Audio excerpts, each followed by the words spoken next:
Crimson Desert is a massive game and can be overwhelming, so here are a bunch of early game-changing tips that'll help you on your adventure in PiWell. Starting off with the first one. The first tip is to immediately ring bell towers whenever you see them in every single town. What these do is reveal a huge map section instantly when you do so. Of course, this doesn't unlock the entire map because the map does work like a Fog of War style and you have to explore still, but it does get a good portion of it ready for you. You'll notice that the first major fast travel point is going to be the Abyss. This is a spot where you can always fast travel to and dive off in order to get to other locations. Of course, fast travel is unlocked in the game, and you can fast travel to various points all across the map. One of the most important ones, though, that you should get right away at the start is going to be the one in Hernan Town right over here, so you can keep coming back to town as you keep exploring out. You want to use the Sword Glint ability on high ground to reveal fast travel locations. You'll see that there are fast travel points that you can step on to activate, so make sure to always go to these as well. Did you know that you can also use your lantern while gliding to spot these light specks as well? It's a very useful tool. Make sure that you're utilizing all views of the map when you open up that menu. Between factions, missions, and available resources, you'll figure out that you can go to different spots and find a bunch of different loot. It's really nice and very helpful. Take advantage of the personal markers that you can place on your map. You want to put these on your own important locations, but besides the main quest icons that you can drop these mini icons everywhere on your map.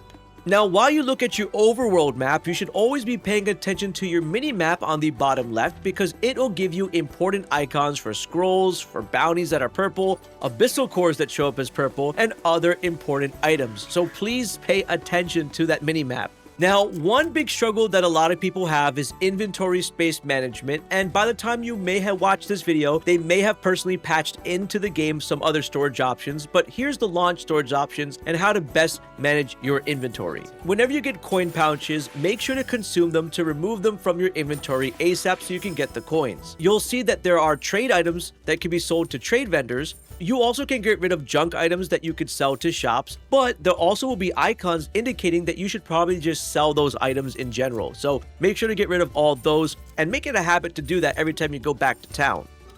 Once you examine a piece of paper like a recipe, read a book, or blueprints, you can discard it or sell it to clear your inventory space, or even better, you can gift it to someone to raise your affinity with them. If there's broken weapons that you find lying around or a bunch of duplicate basic weapons or jewelry, make sure to sell them. Did you know that when you sell items to a shop that you can actually repurchase them, but you need to pay attention to how long you have until the items are no longer able to be purchased back. So maybe you might use this to your advantage for a quick little inventory space saving time and then come back if you need to, but just watch the time. That's very important. You don't want to lose your items. Almost every new vendor that you encounter in the early game is going to have an inventory bag upgrade that'll increase your inventory space by 1 and will cost you 50 bronze coins. Go to every single question mark, unlock that shop, and buy that upgrade because inventory space is key. Also, one thing I really suggest is playing the main story because while you complete the main story quest, you actually gain more inventory space naturally by following that progression. And I really do suggest that you follow that progression. There's also commissions in town that give you rewards and inventory increase, and these are things like doing quests for the blacksmith or doing quests for the butcher and other NPCs that you encounter. If you want to know if they have a quest, all you have to do is just hover your lamp over them and you'll see an exclamation mark above their heads. Now, you'll get a bunch of purple items, which are important items, but they actually do not take up inventory space, so you don't have to panic if you have a ton of them. They all just stack up together. Another tip is to hit that subscribe button and turn on notifications because I'll be dropping a lot of Crimson Desert content. Let's talk about money. One of the most important early game items that you need early game is a mask that allows you to steal and keys to unlock doors. Masks can be acquired from bandits, a guaranteed bounty from Jeffrey and Hernan, or from this back alley vendor located here who also sells keys. Keys also drop from enemies, so if you're killing a bunch of enemies, you have a good chance of finding keys with them. Now in this game, once you equip a mask, you can start to steal items. There will be a cooldown bar for how long you are in danger, so the goal is just to make sure nobody's looking at you until that cooldown has happened. The only consequence is -5 reputation for the town for every item you take unnoticed. But it's easy to get back by doing quests, commissions, giving coins to beggars, or talking to people in town as a new day happens. Now, in the game, you can have an insane start because there is a bank in Hernan over here that we're gonna rob. Yes, we're gonna rob it. And when you enter into this bank, go to the door on the left, which requires a key. Once the door opens up, it'll close and you're safe and can loot every single thing in this room. Open up the coin pouches, open up the boxes for silver, and sell any of the other junk to get a ton of money. And on top of that, you can also go upstairs to this spot and loot even more here. Remember, just don't do it in front of somebody. And believe it or not, I actually ended up with 90 silver after that, which is very, very large amount of money for the early part of the game. Okay, let me tell you about a very quick money-making tip too that you could possibly use to open up your first bank account. What you want to do is make sure you have the Thieves Mask because you need to steal. And then from here, you want to make your way over to the Lioncrest Manor located over here. And this time we're actually going to go inside the Lioncrest Manor. So go a little bit to the left and climb up this window over here.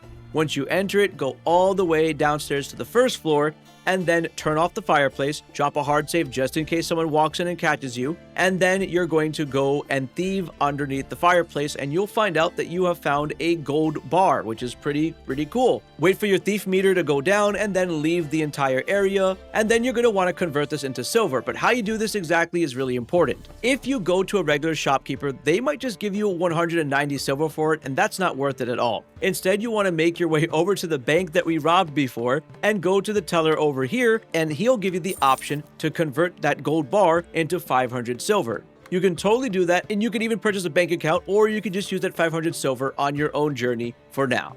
We talked about keys, but keys automatically get used up when you are approaching doors, and you could accidentally waste them if you enter the wrong door. This has happened to me so many times. You'll come across a ton of buildings being protected by guards, or you'll see locked doors in the game that are kind of obvious that they're locked. So the thing that you want to do is find alternate paths like windows or do climbing to save your keys for when you really need them. Now in the game in this location, you'll encounter a black market fence wagon area where if you drive a wagon in it, you will get a silver reward. On top of the fact that there are just a bunch of different black market dealers all over the game that just take anything illegal. It's kind of crazy. Now, speaking of being a criminal, don't be afraid to steal in this game, like I showed you at the bank. It is also really important for entering into homes and finding blueprints and other books that you could learn that you need for this game. Also, if you ever find a recipe, even though you broke into a house, for some reason, the game doesn't count recipes as stolen items.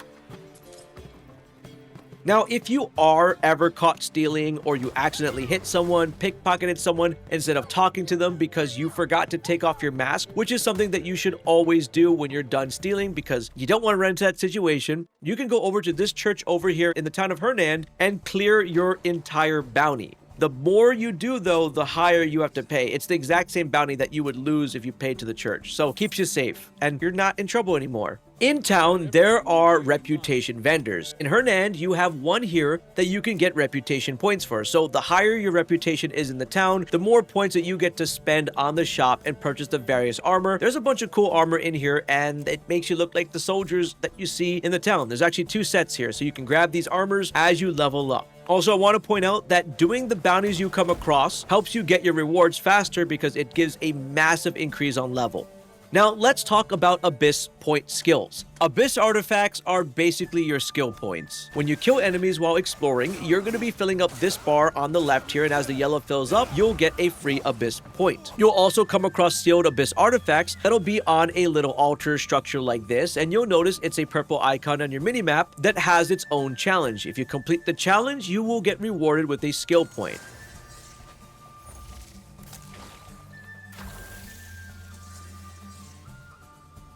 Now, puzzles you also come across in the game will reward these Abyss points as well. Essentially, what I'm saying is, as you are playing the game actively, you'll just come across a lot of these naturally so you can get your skill points up. That way you can power up Cliff and the other players in the game. And also, did I mention that some Abyss points later on are going to be needed for crafting weapons and armor past level 4? Pretty interesting. In this game, when you reset skills, it's going to cost you an item called a Faded Abyss artifact, so save those when you specifically want to reset your specs. if you're ever battling a boss, you can learn skills for free from them, or sometimes you'll encounter a memory-like NPC that you can observe to learn their skills as well. If you learn it, there's no need to keep your abyss points in that, so you can just reset your skill tree to refund your points and put it into something else. Now, something I want to point out is that you should prioritize stamina and health upgrades early. Personally, I like focusing on stamina, then focusing on health, and then after that, you could do whatever you want. The reason why is because stamina is going to affect your combat, climbing, swimming, gliding. Basically, your survival in the game and exploration is all tied to stamina, so focus on that early on. Now, food's something really important. Keep an eye on your health when battling. The D-pad right button consumes food to heal you, but you want to make sure to have the right food on you. In the early game, food is pricey, so what you want to do is hunt down animals in the wild to get their meat and craft food. The more ingredients you use with the meat, the more HP recovery you get. Now, this is something cool, but cooking meat individually means more healing than combining things incorrectly. And what I mean by this is the best early combo you can do is get meat plus fruit to get a braised meat, which is HP and spirit regeneration upon having this specific meal. Now, another really important recipe that you should focus on is getting this Palmer pill recipe that you could find in this location over here. Now, what Palmer pills do in this game is it revives you with 30% HP left. Now, you'll find these all over the game. They're in a lot of spots, in little caves, areas, above, towns, you name it, you'll find Palmer pills. But now you can craft your own, and I think that's really important. Now, if you don't want to head to this location now, there's no need to worry. In Chapter 3, the game is going to automatically tell you to go to this location anyway, so you're not going to miss out on not finding this recipe. You will find this regardless. Once you get it, you can craft it. And what you need for this specifically is going to be 15 herbs plus 2 water. You're going to need to make sure that you're crafting this in cauldrons. A quick tip, if you ever have a bunch of meat or a bunch of fruit with you, you can just throw them on the ground to instantly make some on-the-go food.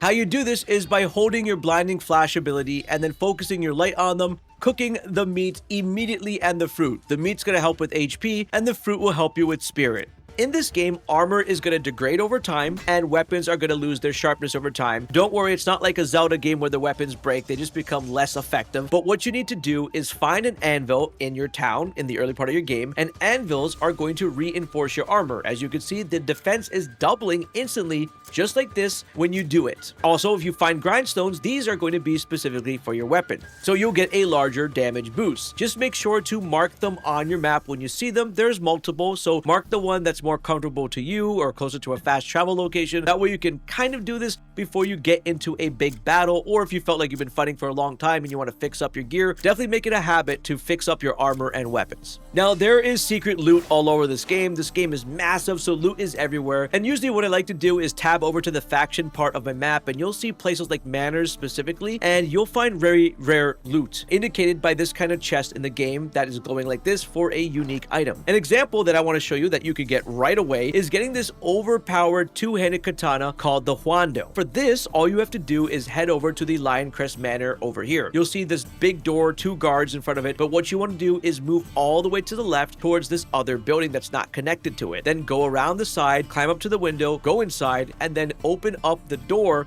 with a key. This will bring you to a chest, and then you will be able to find the Huando Katana, which is going to have critical rate 1, stamina siphon level 1, attack 1, and 2 more empty slots that you can customize once you get access to these abyssal nodes in Chapter 3. Now, besides just finding loot within these areas, you can also find loot behind waterfalls, and a good indicator that you can find a secret cave or a secret location behind that waterfall is going to be a stack of rocks that look like this. Be careful to not walk into a waterfall because it'll knock you down, but rather you have to angle yourself at the waterfall and stab it. I use triangle R1 on my PS5 controller. You can use your equivalent in yours to go right through here, and you'll find some crazy loot. It's really cool. Here's just some locations on my map where I was able to find things like this Fallen Kingdom gloves and boots. So start checking waterfalls whenever you come across them in your game.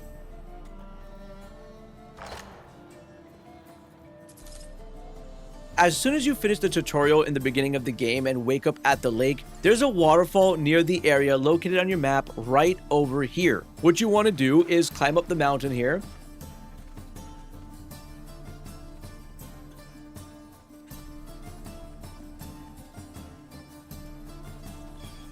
There's a statue. Light up the candle and then go in the door and then open up the chest to get the unique sword. It's not too crazy. It is a unique item at the end of the day. Now, believe it or not, there is actually a form of stealth gameplay in this game, and it requires you to blend in with gear that looks like your enemies or just being in a disguise. Now, when you take out the enemies, they can drop their own gear. So you want to pick these up so you can easily infiltrate their areas or their base camps, and you can get some nice assassination kills on them. Just make sure that you aren't spotted murdering them by other enemies, otherwise it's going to get a little chaotic. Also, enemies in this game just drop useful loot that you could stock up on, so make sure you're paying attention to the minimap. When you see gray X's when you take out a whole group of them, those are the bodies that you can loot and find the goods on. In the early game, you can get a bunch of poison arrows with the basic enemies you come across. Now, here's some gameplay tips. You want to use the Focus Sword Glint ability to burn vines instead of relying on fire arrows in order to do that. You can grapple and throw enemies to build their stun gauge when you're fighting them. Now, this is the most important form of transportation, but if you jump and then use your force palm 3 times, you can get very high up in the air and then enter into your glide with your wings and travel further. For PS5 controller players, it's going to be just hitting square and then R3 stick in 3 times and then hitting square to enter the glide mode. You don't have to worry about crashing and dying because the wings will carry you nicely. If you ever run out of stamina, you'll just float down. It's okay. And also, another quick tip is before you hit the ground, if you ever don't have your wings, just quickly tap the wing right at the last second and you will survive. 2 skills I do recommend that you grab are the double jump and swift flight for traversal. It's going to help a lot in this game.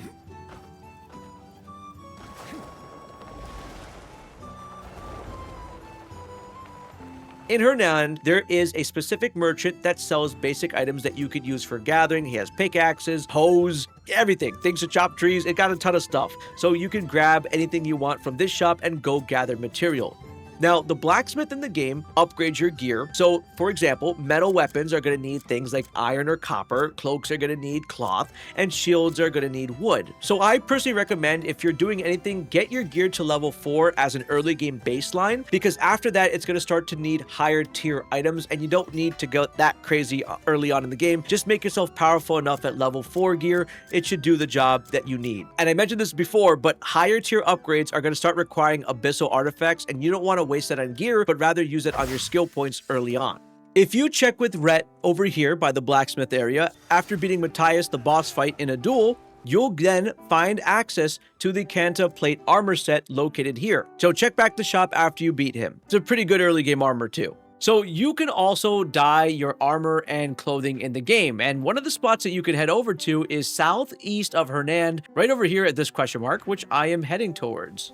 And if you check Theoric's shop, you can see that you can buy the dark red dye here that you'll be learning. It also tells you exactly how to craft it if you look at the materials. So you don't always have to buy dye from the person, but you can actually look at the materials they have. So let's buy a dark red dye, just like this. So then I go into my inventory and select the dyes, just like this. And now when I go up to the person and hit dye, we should be able to see these specifically show up when I select on the dyes. And the cool part is, no matter what item you're selecting, you first select the item. So if I selected this hat over here, I can go down and select which part of the hat, and you'll see a little highlight indicating the stitches or the feathers. It's like, that's the feather right there. So, and go down, and we can just, there we go. Now it's a red feather. The cool part is you can also dye weapons on top of just dyeing your main gear. So that's pretty much how you do it. And you can do this with any of the armor you have in the game. That's how you use the dye shop.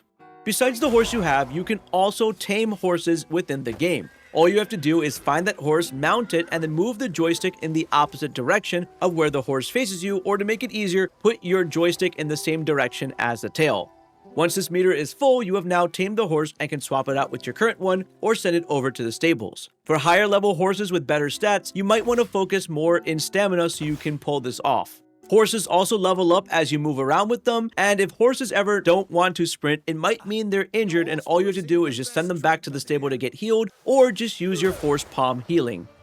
And a little fun fact, you can't hide the helmet that Cliff is wearing in the game. Maybe they might update that later. Let me know in the comments if that happened. But if you don't like certain accessories your character is wearing, like a specific earring, you can toggle those off. That's great, but you can't toggle off the helmet. But now you know you can toggle off accessories.